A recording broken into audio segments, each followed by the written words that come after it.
What's going on, everybody, and welcome back to Comic Breakdown. In today's video, we're jumping into Green Arrow issue number 14, an Absolute Power tie-in. Now, at this point, you've probably been reading Absolute Power. You know that Green Arrow has switched sides. He is a traitor to the Justice League. He works for Amanda Waller. He is helping hunt down the world's superpowered individuals. And even Oliver Queen's own family, they don't understand his motives. They don't understand why he's doing what he's doing. Now, everybody's hoping that there's an end game here, that there is a reason that he is doing this, that there's a good reason he's doing it, that maybe he's the inside man, maybe he's working undercover, maybe he's trying to take down her operations. No matter the reason, everything Oliver Queen has done has put the superheroes on the run, has thrown them into hiding, and so they must treat Oliver Queen as if he were an enemy. And Connor Hawke taking up the mantle of Green Arrow, he doesn't plan to sit idly by and watch Ollie do everything that he is doing to tarnish the name that is Green Arrow. The Arrow family, they're gonna fight back. Now, make sure you guys have subscribed to the channel, make sure that you like this video, and with that being said, let's dive into this breakdown. Alright gang, so we pick up with the Arrow family having a conversation with Batman and Nightwing. He is filling in the Arrow family on what has transpired. Superman was the first to fall, and then all metahumans across the world started to lose their powers, from technology to magic. And then the Amazos attacked. New models, stronger than anything that they have ever faced before. Those who didn't escape, they were imprisoned. This was a coordinated assault. This was Amanda Waller's doing, but she didn't do it alone. She was assisted by Failsafe and Oliver Queen.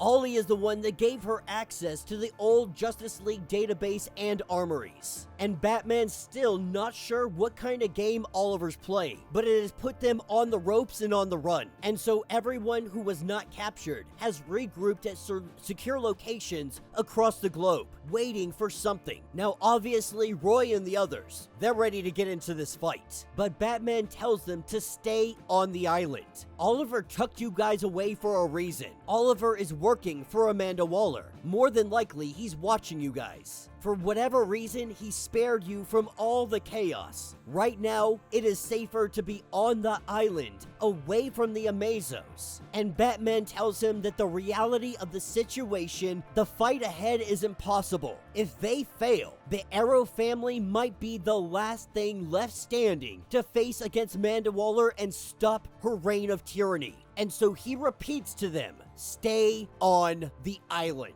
With the hologram going out, we see Roy immediately taking off. Roy's gonna go do what heroes do. There's nothing that's gonna stop him. He's gonna improvise. He's gonna figure out a way to bring down Amanda Waller. If Amanda Waller has these fancy Amazos, they target the Amazos. The best chance of figuring out how to take them down, Professor Ivo, the creator of the first Amazo, that if there's gonna be anybody that knows how to take this machine down, it's most definitely gonna be him.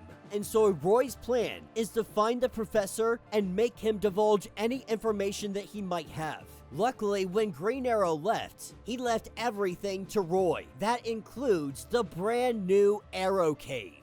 Ollie never got a chance to finish the cave up before he turned to the dark side. This is when we have Connor step out of the shadows. He believes that something must have happened that led Ollie to joining Waller. The best way to help him is to stop the Amazos. What we see is that the Arrow family, they're still trying to hold on to faith and hope. They're hoping and praying that Oliver isn't just turning to the dark side, but there was a good reason for it. That he did it for an ultimate end goal that would help or at least save a bunch of individuals like the Arrow family. And that's what we can assume off rip, that Oliver is doing this to keep his family safe, to make sure that the Arrow family is not harmed. But we also know that Ollie has other motives, that he has seen the world fall time and time again, that they have been attacked by the multiverse, by monsters that they never fathomed. Oliver is sick and tired of all of this. So it is possible he just turned to the dark side.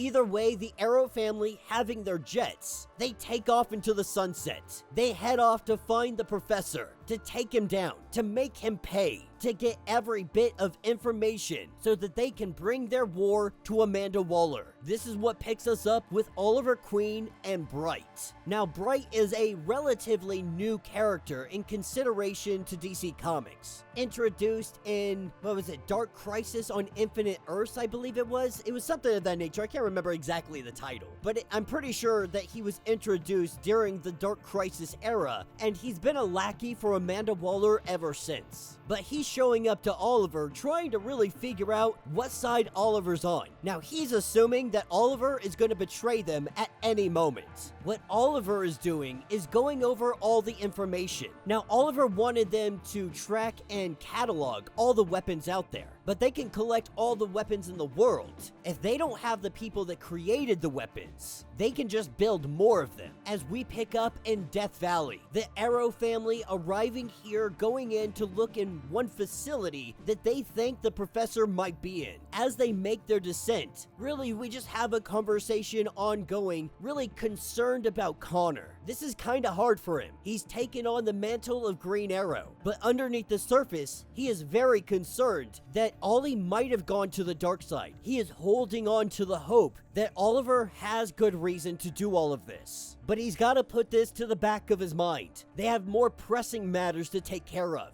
As they get to the bottom of this little secret laboratory, that's where they find the professor. They don't waste any time. They ask, how do we stop the Amazos? Now, the professor believes these things to be abominations. His work was divine. It was immortal. That it was never about power. It was about science. And as much as he is angry with Waller, he says that he would never work against her. Activating something on his wrist, he is able to make an escape. And what we find is Tomorrow Woman. Professor Ivo swore that he would fix her. That way she become a member of the Justice League yet again. But with them interrupting the work, she's not going to be able to ever do this again. That the professor won't be able to continue what he started. And so if they're not going to let her be a hero, she will become the villain. Now, the Arrow family, recognizing that this one is a deep cut. Many thought she was dead. Many don't even know what her powers are. But Ivo and T.R. Morrow, they built her years ago to kill the Justice League, having the powers of telekinesis and telepathy. She's a force to be reckoned with. And so when she attacks, she breaks loose of her confinements. We see them all floating up in the sky in the desert. Roy tries to let them know that they're all on the same side. Asking to be put down, that's exactly what she does. As they all fall to their deaths, Professor Ivo tried making his escape. Unfortunately, Amanda Waller has already sent an asset out. Amanda Waller has sent out Bright to scoop up the professor. So not only do they have to face off against Tomorrow Woman, they also have to face off against Bright and Amanda Waller's forces. And that will be the end of this issue. So let me know what you guys think down in the comments. Alright, so this issue was a lot of fun. We're seeing the struggle the Arrow family is really having, dealing with what is going on. This is hard for all the Arrow family. Oliver Queen has betrayed everyone and everything that he cares about. None of them can fathom why he would do this, and so all of them speculate that there's gotta be good reason. That the reason he is doing this is to save them, is to be a double agent, to work them from the inside and take down Amanda Waller from inside her operations. This is the hopeful optimism that they all are carrying around.